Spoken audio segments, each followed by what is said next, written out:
They say every curse begins with a forgotten debt, a sin buried so deep no one dares to speak its name.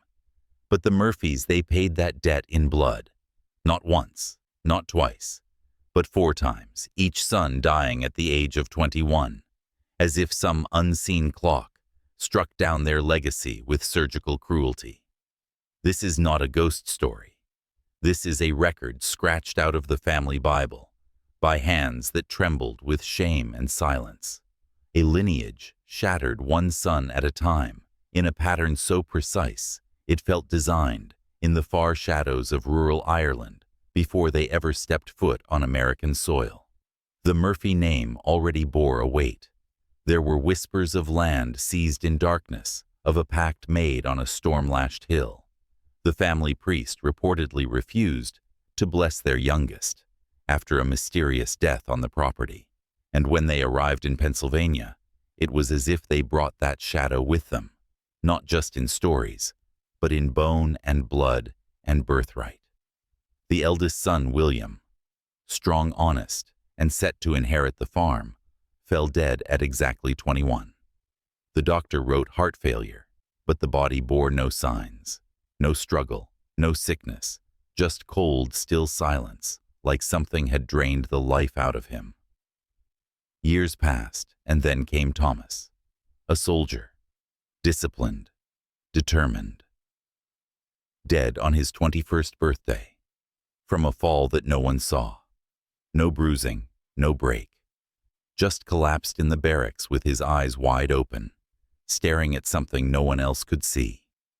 There was a rhythm to the deaths, a mathematics, and it sent a chill through anyone who got too close.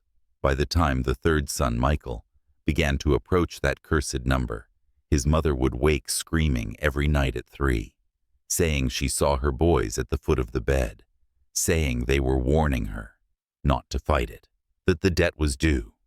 You're not just hearing a mystery, you are walking into a wound that never healed.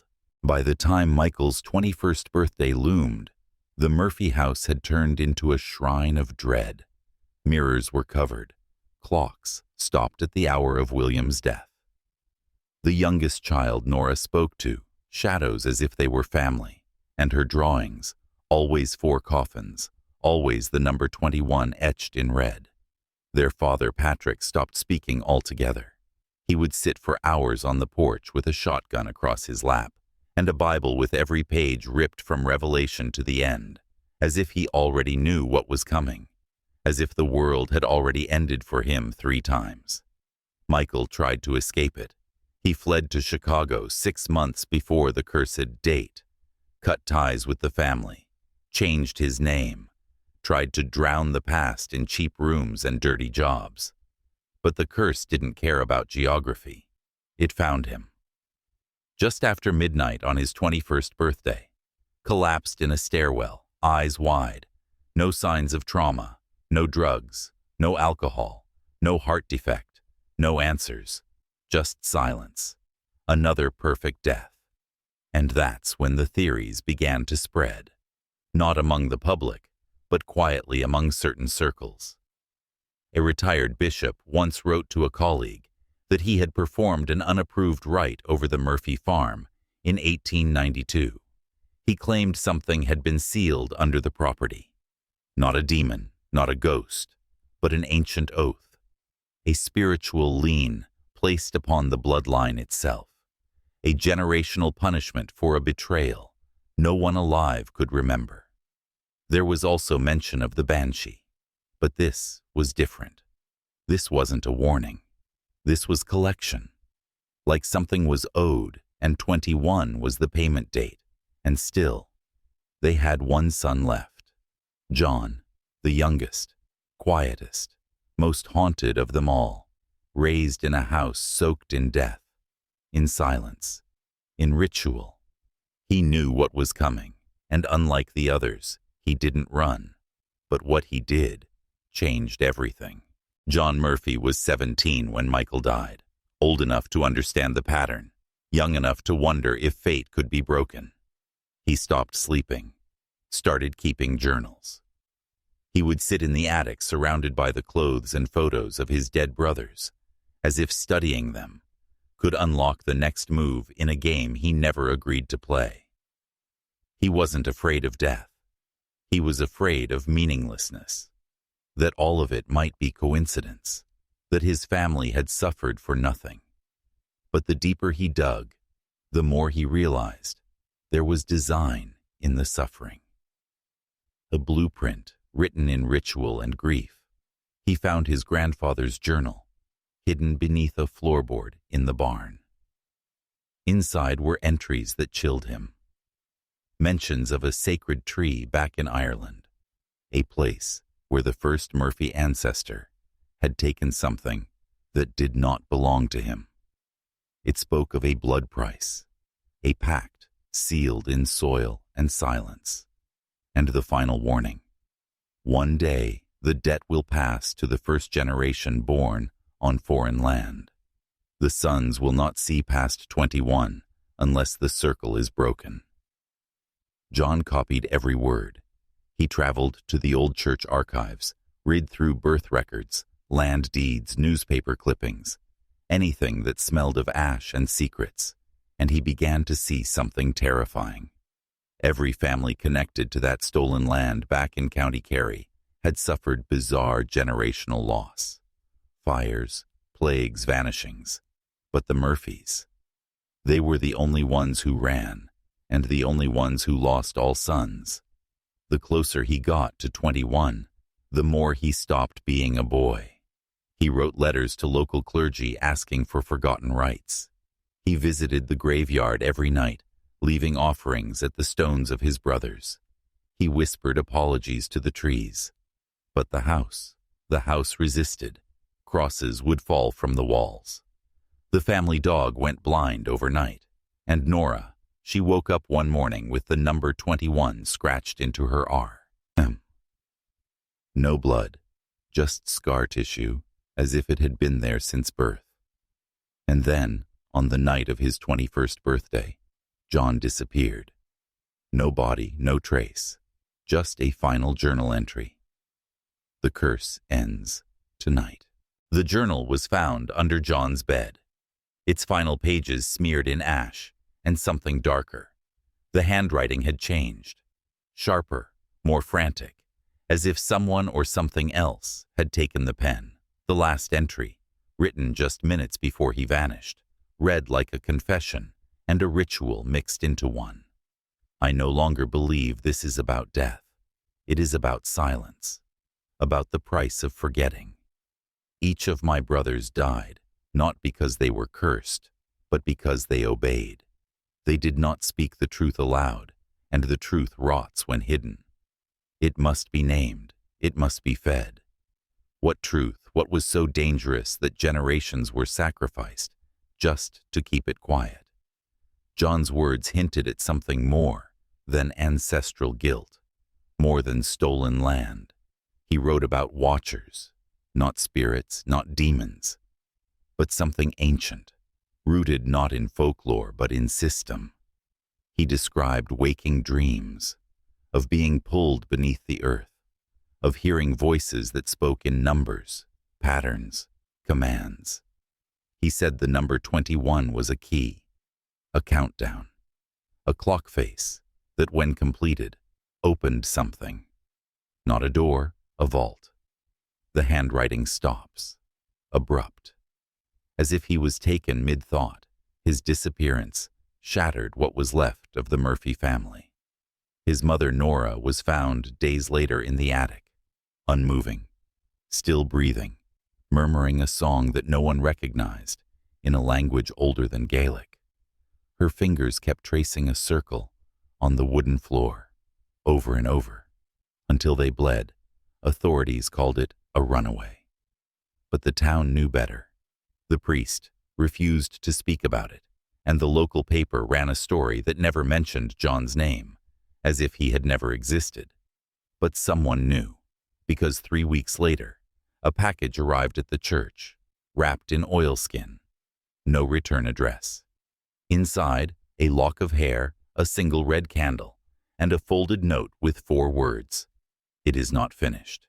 The note, it is not finished, was written in the exact same hand found in John's final journal entry. But the paper, it was older, decades older. Experts would later say the fiber was handmade, pressed with ash and bone, something no one uses anymore, something not legal to produce. The candle was the real clue. It matched the kind used in a ritual, known only in the Black Rites of Knockane, a forbidden chapter of Irish esoteric tradition, never officially published, but whispered about in dead seminaries and behind locked monastery doors. It said the rite was used not to summon, but to sever, to break covenants between men and things that walk the threshold. And John, he had learned enough to try. The lock of hair belonged to him. DNA confirmed it, meaning he had been alive when the package was sent, alive and possibly somewhere beneath, because the soil beneath the Murphy house began to crack. Not an earthquake, no tremor, but splitting. Roots died in perfect circles. Animals refused to go near it. Nora's body was never buried. It was kept in a sealed room at the request of a priest, who would only say, "The ground is not clean." For years the story faded. The family line ended, and the Murphy land was left untouched, until 1963. When developers tried to build over it, 3 workers died within 2 weeks. One fell through a rotted patch of earth and was never recovered. Just screams, then silence. The other 2, massive heart attacks. No warning, no illness. Just dropped as if a switch was thrown. The project was abandoned, and the land was placed under restriction for unexplained chemical risk. But no testing was ever done. No crews sent in. Just fencing, and a sign with no logo that read, "Do not break the circle." That phrase. It appears again in ancient texts, in exile rituals, and in mental hospital records where the afflicted draw perfect rings on walls for weeks before going catatonic. The circle is not protection, it is containment. You were never meant to know about the Murphy land. It's not on any current registry. The house doesn't appear on modern maps. Satellite views blur the location as if it's just trees. But the coordinates, they're still traceable through pre-1970 tax archives and one declassified land audit from the Pennsylvania Mineral Board. And what they show is that after the final Murphy disappearance, the land was quietly purchased by an unknown entity, one with no board, no CEO, no filing history, just a 3-letter name that appears nowhere else in public record. Sir. It's not a company, not a foundation, it's a designation. Special Investigations Reserve, created during the post-war years under the guise of land conservation. But that's not what they were conserving. They were guarding. Inside one of the audit pages was a handwritten note from a regional official. He'd tried to visit the site in 1971, said the air felt heavy, like it was watching him. He developed lesions on his skin shaped like rings. Doctors couldn't explain it. He died 6 months later from what they called accelerated cellular decay. And his final words to his wife were simple: "Don't go near the circle." But here's the twist. This isn't about a haunted house. This is about containment strategy. Because similar circles exist across the U.S. Buried beneath former churches, abandoned orphanages, old war hospitals. They all share the same markers. Unfinished records, unusual death patterns, and sudden government acquisition followed by total silence, which means the Murphy curse was never just a curse. It was a node, a point in a larger web of ritualized containment. And if that's true, then what happened to John Murphy wasn't just a tragedy. It was a key turning in a lock that had stayed shut for generations. And you, watching this now, you've just stepped across the boundary. The records you won't find in public archives tell a different story. One where the Murphy family's legacy is not only about contracts and curses, but about power and fear, disguised as tradition, decades before John's disappearance, before the bloody contracts and the silent deaths.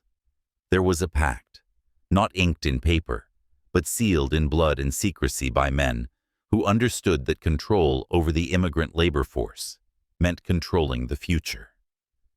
These men were not mere industrialists. They were alchemists of human fate, using superstition and threat to bind families into obedience, building empires on fear disguised as faith. The contracts? A smokescreen, layers of obligation wrapped in legalese, to trap souls as much as bodies. And those who questioned vanished without trace. Whispers of midnight meetings in abandoned mines where decisions were made by shadows. But what if the rituals weren't just symbolic? What if they tapped into something older, something darker?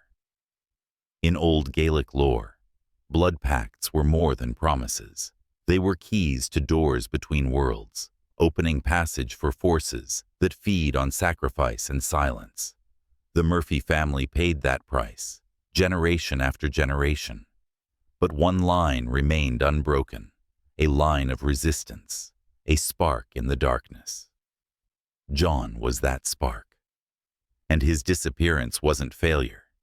It was a message, a warning to those who dare break the circle, because the circle is not just a boundary, it's a prison. And breaking it risks awakening what waits beneath the earth and in the spaces between the seen and unseen. The deeper we go, the more the lines between myth and reality blur in Millfield's shadowed past. The circle that bound the Murphy family was more than a contract. It was a ritual cycle intertwined with the land itself. Keystone coal and iron's power was fueled by more than industry. It was fueled by the ancient beliefs woven into the immigrants' souls. The contracts demanded blood, not only as sacrifice, but as offering to powers older than the company or the town. Michael's research uncovered an old journal hidden in the church's crypt, written in a cipher, mixing Latin and Gaelic. It spoke of a pact made centuries ago, with entities from the dark places of the world, entities that demanded loyalty in exchange for prosperity. The deaths of the eldest sons were orchestrated rites, ensuring the flow of blood and binding the living to the dead. But the blood was not just symbolic, it was power. Life essence that kept the land fertile and the mines rich, a macabre covenant that tied the fates of families to the fortunes of Keystone. Margaret's defiance shattered more than just contracts. It cracked the barrier between the natural and unnatural.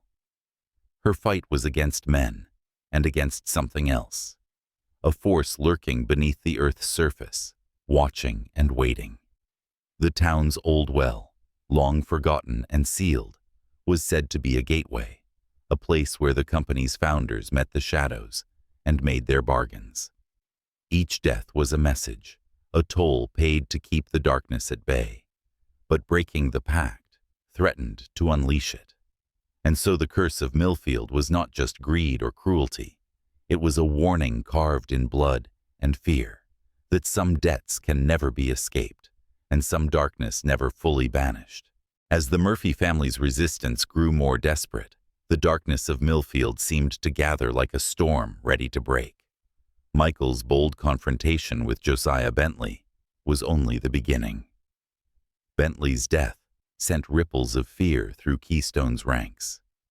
But it also awakened something far more sinister lurking beneath the surface.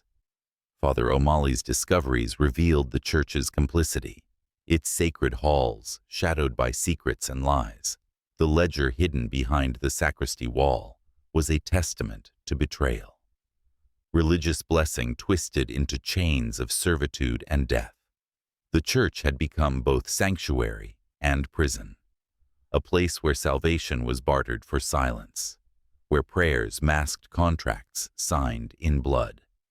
The assassins who hunted the Murphy sons moved like shadows, invisible yet ever present, their methods meticulous and cold, each death disguised as accident or natural cause, a precision designed to erase all doubt and deny justice.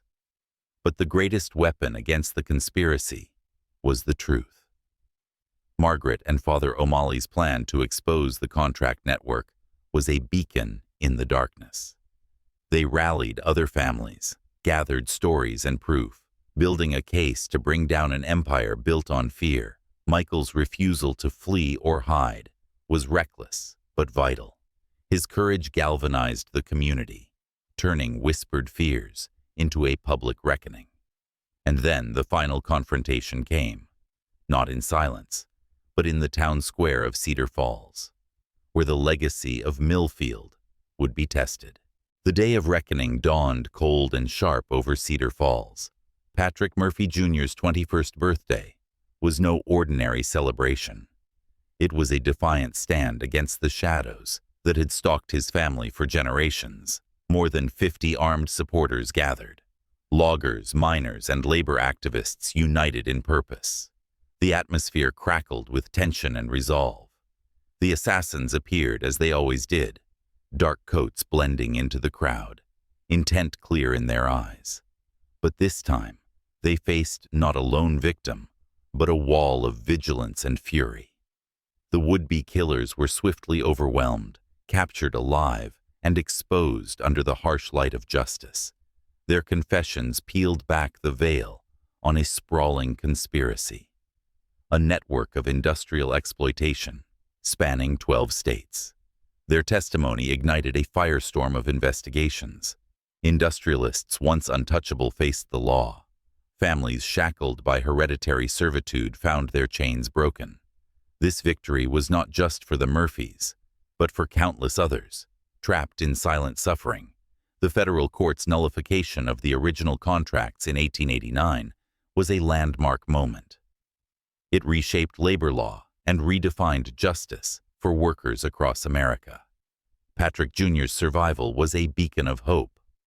The Murphy name transformed from a symbol of tragedy into one of resistance and courage. But victory came at a heavy cost. The scars left by decades of fear and loss would linger, and the shadows of those dark contracts would never fully disappear. The downfall of Keystone Coal and Iron sent shockwaves through Millfield.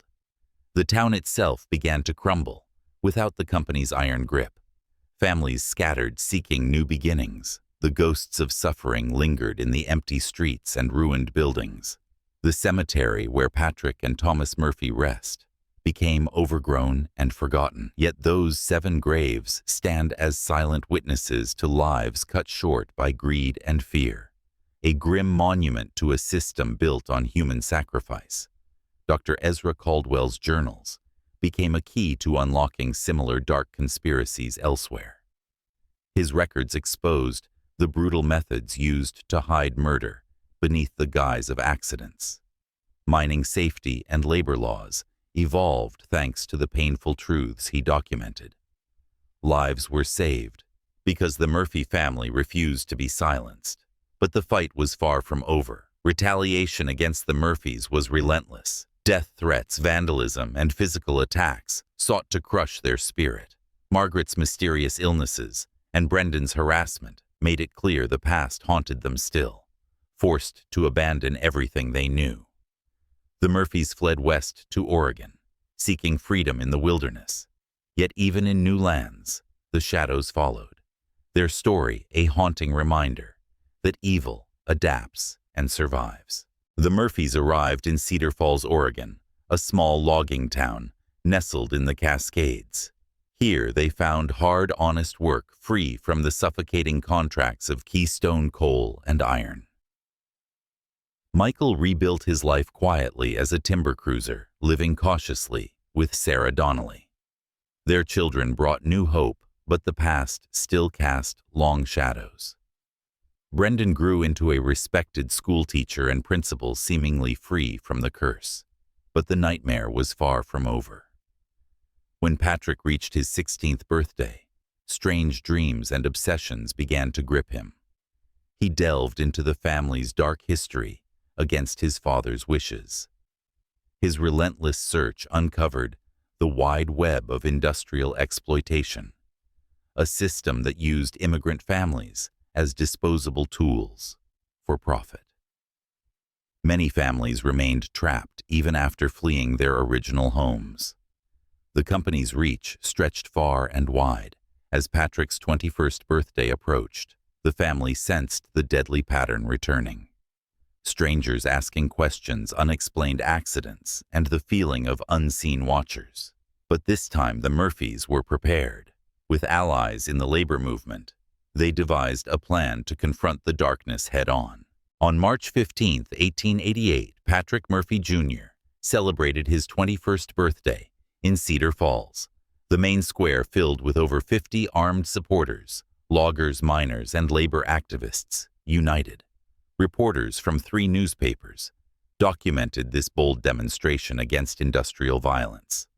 The atmosphere was charged with defiance and resolve. 3 men in dark coats. The familiar assassins approached with deadly intent. But instead of a vulnerable target, they faced a crowd ready to defend. The would-be killers were captured alive, their employers exposed under interrogation. The web of conspiracy stretched across 12 states, involving dozens of industrialists. This moment marked a turning point. Arrests and investigations liberated hundreds, trapped in hereditary servitude. The original contracts were nullified by federal court in 1889. The Murphy family and many others were finally declared free. Their victory set a precedent for new labor laws, banning such exploitation. Patrick Jr. lived to see his children grow without fear. The Murphy name transformed from tragedy to a symbol of courage and resistance. The 7 graves in the Pennsylvania cemetery stand silent monuments. They honor the young men who died far too soon, yet also remind us that even the deepest systems of exploitation can be challenged and broken. Ordinary people armed with courage and truth can dismantle injustice. Dr. Ezra Caldwell's journals, found after his death, became vital evidence. His detailed records exposed murder methods and industrial conspiracies. They sparked reforms in mining, safety labor laws, and accident investigations. These changes saved countless lives for decades after the scandal. Millfield itself did not survive the fallout. Keystone Coal and Iron declared bankruptcy in 1875. Without the company, the community dispersed, seeking new lives. Today, only foundations and weeds mark the place of suffering, yet the story lives on as a testament to resistance, the price of freedom measured in sacrifice and unyielding bravery. The Murphy family's ordeal began in desperation and ended in defiance, a powerful reminder that the darkest horrors are often human-made. This mystery teaches us that the most terrifying horrors are not supernatural. They are born from human greed, fear, and indifference, sustained by silence and our willingness to look away when it's convenient. The Murphy sons died not from curses, but because powerful men decided their lives were expendable. What do you think of this story? Was everything revealed, or are secrets still buried in Millfield's ruins? Could such conspiracies exist in today's world where greed and power still collide? If this tale stirred something in you and you want more hidden American history, subscribe, hit the notification bell, and share with someone who loves mysteries. The truth is often stranger and darker than fiction, and many stories remain hidden in the shadows of our nation's past. See you in the next video. Josiah Bentley's death shook the conspiracy to its core. Company officials began confessing their roles in a system designed to exploit immigrant families. Patrick and Thomas's deaths, once thought accidental, were revealed as calculated murders. Dr. Caldwell's private journals exposed his reluctant complicity in falsifying death certificates and concealing the truth. A secret group of professional assassins operated in mining towns, striking when families became threats. Michael Murphy survived to his 22nd birthday, breaking the deadly cycle, but the cost was steep as retaliation began. Threats poured in. Seamus was fired from his job. Local merchants refused to sell to them. Their home was vandalized repeatedly. Father Omali's church was burned down, forcing him to flee to Philadelphia. Dr. Caldwell died under suspicious circumstances, a supposed suicide. Seamus Murphy was found beaten unconscious. On a road. Margaret suffered mysterious illnesses, resistant to treatment, and young Brendan faced harassment at school. The family decided to leave Pennsylvania, seeking refuge in Oregon, where Irish immigrants found honest labor. The Murphy family settled in Cedar Falls. Michael married and built a quiet life, working as a timber cruiser, raising 3 children, including a son named Patrick. Brendan grew up to be a respected teacher. Patrick Jr.'s 21st birthday passed safely, but his curiosity about his family's dark past grew stronger. By 1887, as Patrick Murphy Jr. approached his 21st birthday, the family prepared for the worst, organizing a public protest that drew hundreds of supporters. 3 men in dark coats, the same type of assassins, came to attack, but were caught by the crowd under interrogation. They revealed the names of their employers, triggering investigations in 12 states, resulting in the arrest and prosecution of dozens of industrialists. The Murphy family's courage helped spark new labor law, ending this kind of exploitation. Millfield was abandoned, and only ruins remain as a grim reminder. The Murphy story proves that human courage and the fight for justice can overcome even the darkest evils, and that truth always breaks through the shadows.